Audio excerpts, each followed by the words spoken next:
Good morning students. आज हम block plan और ब्लॉक थ्योरम के बारे में अध्ययन करेंगे। तो ब्लॉक प्लन के बारे में अध्ययन करने से पहले हम देखते हैं कि वैज्ञानिक था एफ ब्लॉक, उसने सन 1928 में जो इलेक्ट्रॉन होते हैं, कोई भी क्रिस्टल के इलेक्ट्रॉन, उनके जो आवर्ती विभव है यानी पीरियडिक पोटेंशियल है, उसके बारे में जो अध्ययन करने के बारे में उन्होंने अध्ययन किया, उसके आधार पर एक निष्कर्ष निकाला। जो उस निष्कर्ष ही ब्लॉक प्लन और ब्लॉक जो थ्योरम है उसकी डेफिनेशन देता है। तो उसने क्या निष्कर्ष निकाला था कि किसी भी जो ब्रेवे लैटिस होती है, यानी कोई भी जो ब्रेवेज लैटिस होती है, कोई भी ब्रेवेज लैटिस होती है, उसके लिए जो सभी स्थानांतरण लैटिस होती है, कोई भी ब्रेवेज लैटिस होती है, उसके लिए जो कोई भी क्रिस्टल है, उसके लिए सभी जो आर ट्रांसलेशन लैटिस होती है, सभी स्थानांतरण लैटिस होती है, उनको हम टी वेक्टर से दिखाते हैं, कैपिटल टी वेक्टर से, यानी स्थानांतरण लैटिस होती है। और इसका मान कितना होता है, n1 A vector plus n2 B vector plus n3 C vector. जो हम पहले इसकी स्टडी हम पहले कर चुके थे स्थानांतरण लैटिस की। तो ये हमने इसके डेफिनेशन पढ़ने के लिए कर रहे थे। कोई भी जो ब्रेवे लैटिस होती है, ब्रेवे जालक, उसके लिए क्रिस्टल की सभी स्थानांतरण जो सदिश है, स्थानांतरण लैटिस की जो सदिश है, उनके लिए जो आवर्ती विभव होता है, पीरियडिक विभव पीरियडिक पोटेंशियल होता है, यानी जो U R vector plus T vector से डिनोट करते हैं इसको, बराबर यू आर वेक्टर। जिसके लिए जो सभी स्थानांतरण चालक सदिश है, उनके लिए जो आवर्ती विभव होता है U R vector plus T vector बराबर यू आर वेक्टर। इसको संतुष्ट करने के लिए जो एकल इलेक्ट्रॉन होता है, उसके लिए एकल इलेक्ट्रॉन के जो आइगेन फलन होते हैं, आइगेन फंक्शन होता है, उसका आइगेन फंक्शन को हम साई आर वेक्टर से डिनोट करते हैं। तो आइगेन फंक्शन साई के आर वेक्टर है, वो एक समतल तरंग होती है। एक समतल तरंग का मतलब उसकी वैल्यू लिखेंगे हम, एक समतल तरंग की वैल्यू e की पावर i का k vector dot r vector. ये एक समतल तरंग है। क्या है? समतल तरंग है। तथा जो समतल तरंग है तथा जो इलेक्ट्रॉन है, उसका जो आवर्तिता फंक्शन है, periodic function, periodicity PERIDIOCITY,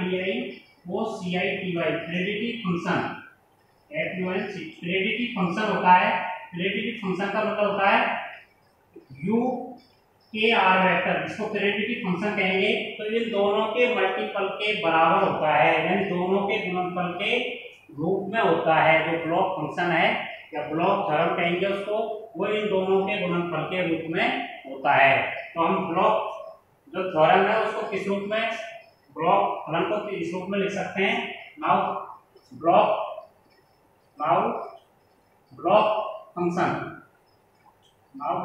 function को किस रूप में लिख सकते हैं हम, साई के आर वेक्टर बराबर, इसको इस रूप में लिख सकते हैं हम, e की पावर i का k vector dot r vector, और दूसरा u k vector. Question number 1, ये ही क्या होता है, ब्लॉक थ्योरम होती है या ब्लॉक थ्योरम कहते हैं इसको। यानी जो तरंग फलन है उसको साई के आर वेक्टर बराबर क्या होगा, e की पावर i का k vector dot r vector u के r वेक्टर। यानी ये तो क्या होता है, समतल। तो हमने पहले क्या था, कोई भी जो इलेक्ट्रॉन होता है उसका आइगेन फलन होता है, आइगेन फंक्शन, उसका आइगेन फंक्शन का क्या है, एक समतल तरंग है। आइगेन फंक्शन की एक समतल तरंग है। तथा यू के आर वेक्टर क्या है, आवर्तिता है। उस फलन की क्या है, आवर्तिता फलन होता है। तो इन दोनों के गुणनफल के बराबर होता है। क्या होता है बराबर, जो साई के आर वेक्टर है वो e की पावर i का k vector dot r vector तथा u के आर वेक्टर के बराबर होता है। यहाँ u के आर वेक्टर क्या होता है, यहाँ u के आर वेक्टर क्या होता है, आवर्ती फलन होता है, periodic function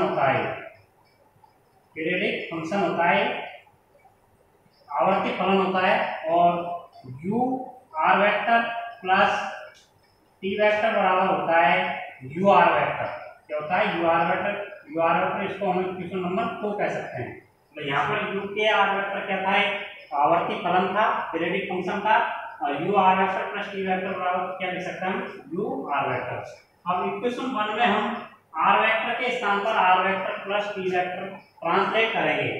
now equation 1, now in equation 1 में आर वेक्टर रिप्लेस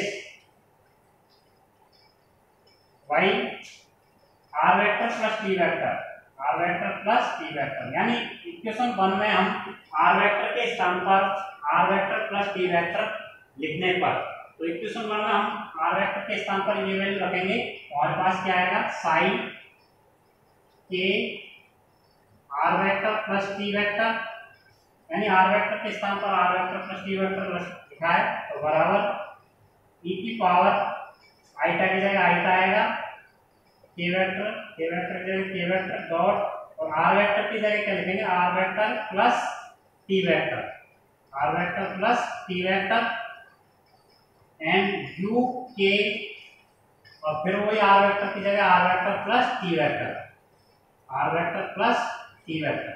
तो ये हमने केवल इक्वेशन 1 में आर वेक्टर के स्थान पर R vector plus T vector लिखा है। ये हम क्यों लिख रहे हैं, कि हम जो ब्लॉक थ्योरम है उसका दूसरा रूप जो मैथमेटिकल फॉर्म है उस रूप में भी हम इसको लाना चाह रहे हैं। एक बार हमने जो डेफिनेशन पढ़ी है ब्लॉक थ्योरम की, ब्लॉक फंक्शन की, ये ब्लॉक फंक्शन था, इसको ब्लॉक फंक्शन कहते हैं, जो ये ब्लॉक फंक्शन था, और ये क्या होती है, ब्लॉक थ्योरम होती है। तो इसको हमने किस रूप में इसकी डेफिनेशन दी थी एफ ब्लॉक में, कि कोई भी ब्रेवेड लैटिस होती है, यानी कोई भी ब्रेवेड जालक होती है, उस सिस्टम में सभी स्थानांतरण सदिश होते हैं टी वेक्टर, किसी भी ब्रेवेड लैटिस के क्रिस्टल के सभी स्थानांतरण जालक सदिश होते हैं। वो क्या होता है, जालक सदिशों के लिए जो आवर्ती विभव होता है, आवर्ती विभव periodic potential U R vector plus T vector बराबर यू आर वेक्टर को संतुष्ट करने वाले एकल इलेक्ट्रॉन के आइगेन फलन, आइगेन फलन का मतलब साई के आर वेक्टर को संतुष्ट करने वाला आइगेन फलन होता है, उसको ब्लॉक फलन भी कहते हैं। जो ब्लॉक फलन पढ़ रहे हैं को संतुष्ट करने वाले आइगेन फलन है, वो एक समतल तरंग, ये समतल तरंग है, e की पावर आइटा के वेक्टर डॉट आर वेक्टर को एक समतल तरंग तथा जो आवर्तिता फलन है u के आर वेक्टर उसके गुणनफल के रूप में व्यक्त करते हैं।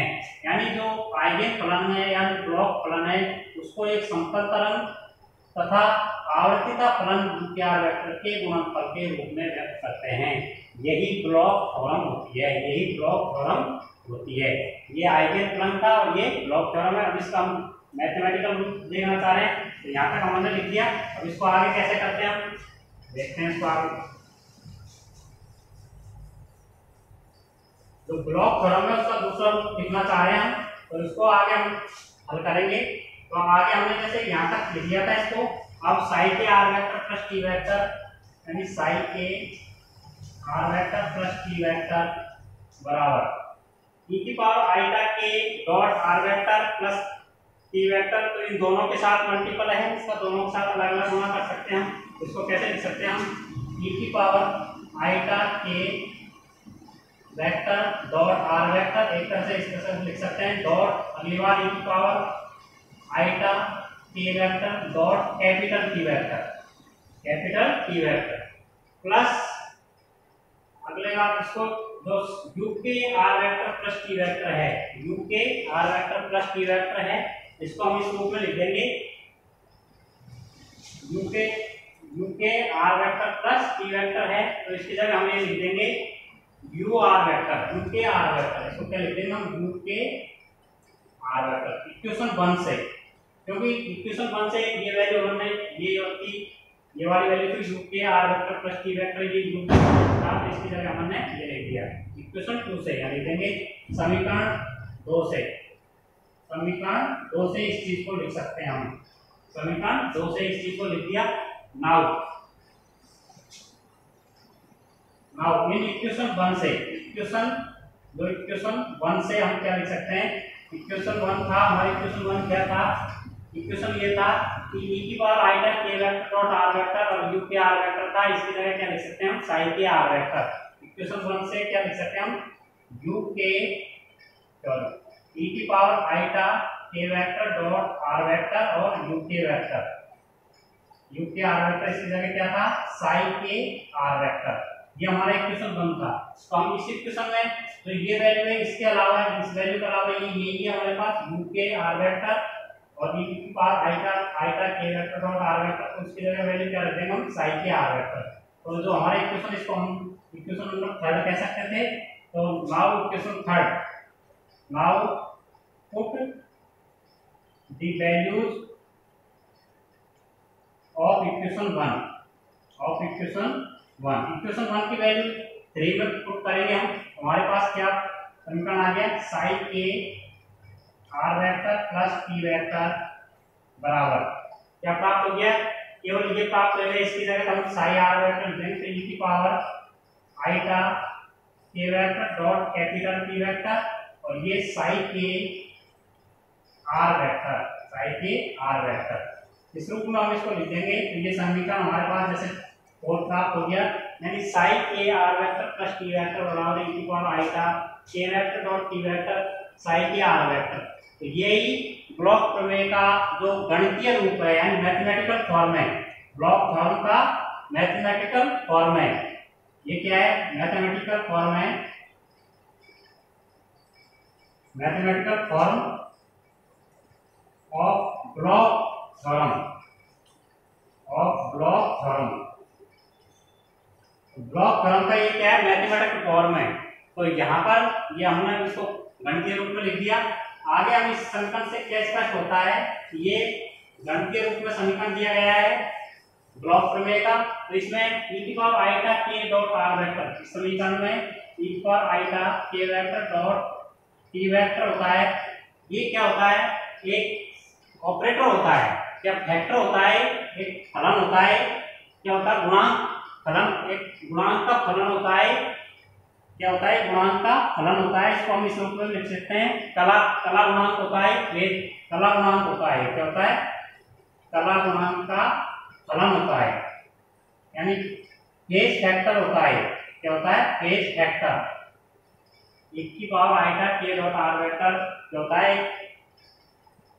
फलन, एक कला गुणांक होता है, फेज फैक्टर होता है। तो इस समीकरण से क्या स्पष्ट होता है कि इस समीकरण से कोई भी क्रिस्टल होता है उसके लिए जो गणितीय रूप प्राप्त करते हैं हम कोई भी क्रिस्टल का, तो उसके लिए हमको एक कला गुणांक से गुणा प्राप्त होना चाहिए। यही ब्लॉक प्रमेय का गणितीय रूप है। आज हम इतना ही